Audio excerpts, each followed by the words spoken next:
देखिए, हम अविश्वास प्रस्ताव लेके आए थे कांग्रेस पार्टी, और जो जो बात कही थी, फाइनेंशियल पोजीशन क्या है, बेरोजगारी क्या है, कानून व्यवस्था क्या है, इसका कोई तसल्ली बख्श जवाब दिया नहीं। और टनल की बात कह रहे हैं, देश की बात कह रहे हैं, और दुनिया की बात कह रहे हैं, लेकिन अपने उस पर नहीं बता रहे। अब हाँ, बीपीएल कार्ड की बताया, उसका उन्हें था कि भाई इन्होंने चुनाव से पहले बीपीएल कार्ड बनाए पूरे उसमें प्रदेश में, और अब चुनाव के फौरन बाद 13 लाख बीपीएल कार्ड दिए। उससे पहले तो 80% 75% जो है बीपीएल में है। और जब ये लाडो का देना, इनको लाडो बहन का देना पड़ता है, पहले क्या था 85 लाख महिलाओं को देना था, वो 1 लाख रुपए आमदनी कर दी। जब बीपीएल है 75% तो उनका हक है, वो उनके साथ धोखा हो रहा है। और आर्थिक स्थिति हरियाणा की बहुत खराब है, ये मैं नहीं कह रहा, ये नीति आयोग की रिपोर्ट है।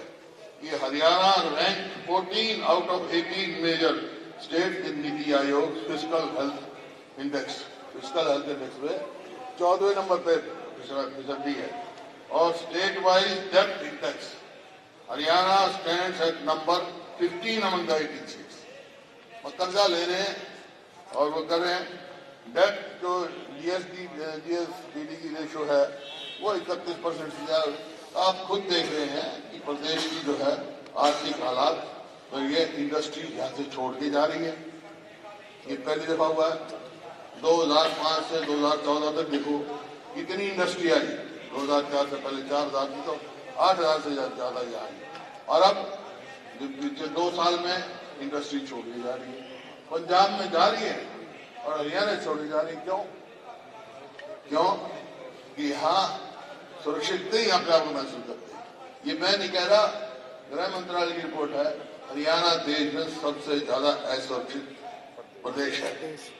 2 किस्म के क्राइम होते हैं, एक होता है अनऑर्गेनाइज्ड क्राइम और एक ऑर्गेनाइज्ड क्राइम।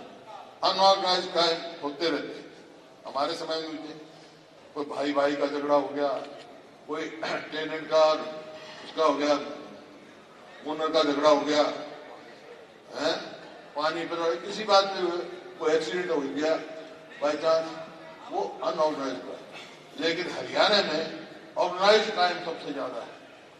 कोई 50 कह रहा है, कोई 70 कह रहा है, 80 ऑर्गेनाइज्ड गैंग काम कर रहे हैं, जो फिरौती मांगते हैं और ऑन करते हुए हमने किया। ये पहली दफा हुआ हरियाणा में, उसका कोई कंट्रोल नहीं है। तो जिस प्रकार से जवाब मिल रहे थे उससे संतुष्ट नहीं है। धान घोटाले का कोई जवाब नहीं। इतना बड़ा घोटाला, हजारों करोड़ का घोटाला है। हमारे कंपनसेशन का ये सबने डिटेल दी, जो बिल्कुल गलत है।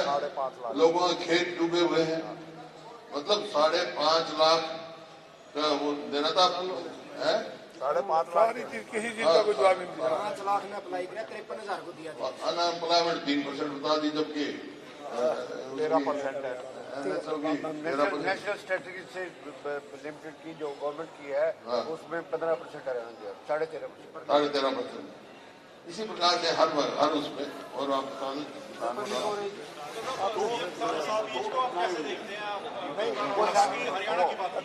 कोई कंटेक्स्ट नहीं, सत्याहीन की कोई हरियाणा जो था नो कॉन्फ्रेंस, कोई भी एक बात का जवाब नहीं दिया।